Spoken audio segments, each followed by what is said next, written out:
Around the kitchen ವೀಕ್ಷಕರೇ, ನಿಮಗೆ ಸ್ವಾಗತ. ನಮ್ಮ ಇಂದಿನ ರೆಸಿಪಿ ಚಿತ್ರಾನ್ನ.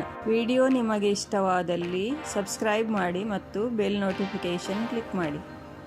ಒಂದು ಬಾಣಲೆಗೆ 1-2 ಟೇಬಲ್ ಸ್ಪೂನ್ನಷ್ಟು ಎಣ್ಣೆ ಹಾಕಿ ಮಧ್ಯಮ ಉರಿಯಲ್ಲಿ ಬಿಸಿ ಮಾಡಿಕೊಳ್ಳಿ. ಎಣ್ಣೆ ಬಿಸಿಯಾಗುತ್ತಲೇ ಅರ್ಧ ಚಮಚ ಸಾಸಿವೆ, 1 ಚಮಚ ಕಡಲೆಬೇಳೆ, 2 ಚಮಚ ಉದ್ದಿನ ಬೇಳೆ, 2 ತುಂಡರಿಸಿದ ಕೆಂಪು ಮೆಣಸು, 1 ಕತ್ತರಿಸಿದ ಹಸಿಮೆಣಸು, ಕರಿಬೇವು ಹಾಕಿ ಸ್ವಲ್ಪ ಫ್ರೈ ಮಾಡಿಕೊಳ್ಳಿ. ಈಗ ಇದಕ್ಕೆ 2 ಟೇಬಲ್ ಸ್ಪೂನ್ನಷ್ಟು ಹುರಿದ ಶೇಂಗಾವನ್ನು ಹಾಕಿ ಫ್ರೈ ಮಾಡಿಕೊಳ್ಳಿ. ನಂತರ ಅರ್ಧ ಚಮಚದಷ್ಟು ಹಳದಿಯನ್ನು ಸೇರಿಸಿ. ಈಗ ಇದಕ್ಕೆ 2 ಕಪ್ನಷ್ಟು ಬೇಯಿಸಿದ ಬಾಸ್ಮತಿ ಅನ್ನವನ್ನು ಸೇರಿಸಿ ಅರ್ಧ ಚಮಚ ಉಪ್ಪನ್ನು ಸೇರಿಸಿ ಚೆನ್ನಾಗಿ ಮಿಕ್ಸ್ ಮಾಡಿಕೊಳ್ಳಿ.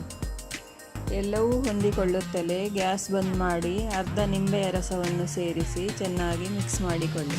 ನಿಮಗೆ ಬೇಕಿದ್ದರೆ 1 ಚಮಚ ಸಕ್ಕರೆಯನ್ನು ಕೂಡ ಹಾಕಿ ಮಿಕ್ಸ್ ಮಾಡಿಕೊಳ್ಳಿ. ಸುಲಭದಲ್ಲಿ ತಯಾರಿಸಬಹುದಾದ ಚಿತ್ರಾನ್ನ ರೆಡಿ.